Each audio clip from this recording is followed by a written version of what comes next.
607 number. गुरुदेव कहते हैं, जड़ चेतन की बातों ने चेतन को जड़ में ऐसा बसाया कि आज भी करना क्या कनेक्शन करना।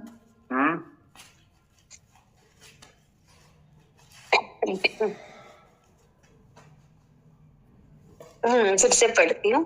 जड़ चेतन की बातों ने चेतन को जड़ में ऐसा बसाया कि आज भी जड़ का परित्याग नहीं कर पाता। सद्गुरु हमें कहते हैं कि जड़ चेतन की बातों ने चेतन को जड़ में ऐसा बसाया कि आज भी वो जड़ का परित्याग नहीं कर पाता। तो चेतन मनुष्य है और मनुष्य चेतन होते हुए भी जड़वत हो गया है, यानी जड़ वस्तुओं में ही उसका मन अटका हुआ है, जड़ में ही लगकर वो जड़ हो गया है। इसलिए गुरुदेव कह रहे हैं कि वो आज भी जड़ का परित्याग नहीं कर पाता। तो प्राणी चेतन है लेकिन फिर भी जड़वत बन गया है। उसमें कोई चेतना नजर नहीं आती, रूखा सूखा सा जीवन जीता है। इसलिए गुरुदेव हमें बताते हैं कि जड़ चेतन की बातों ने, यानी पूरे जीवन मनुष्य जड़ चेतन की ही बातें करता है, जड़ वस्तुओं की बातें करता है, जड़ प्रकृति है, लेकिन फिर भी वो चेतन है, उसमें विकास होता है, प्रकृति में प्रगति है, बढ़ती है वो, क्योंकि वो जड़ होते हुए भी चेतन से जुड़ी हुई है।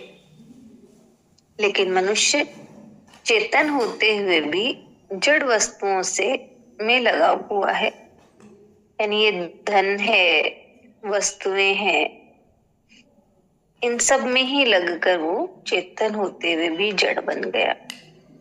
तो ऐसा कहा ना कि जड़ में ऐसा बसाया कि आज भी वो जड़ का परित्याग नहीं कर पाता, यानी आज भी उस जड़ भाव को छोड़ नहीं पा रहा है।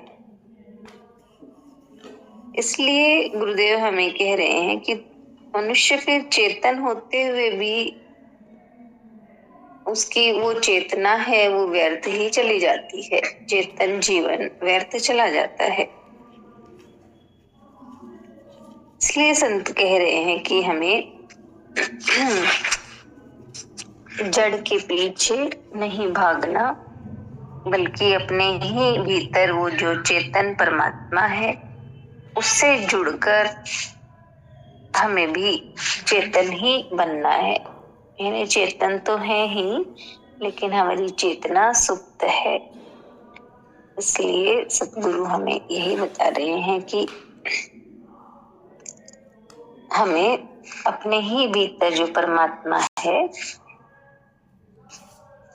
उससे जुड़ना है, ताकि ये जो जड़ का भाव है भीतर में, वस्तुओं के प्रति, धन के प्रति आसक्ति का भाव है, वो छूटे और परमात्मा का भाव जागृत हो, क्योंकि जड़ तो मिला ही हुआ है,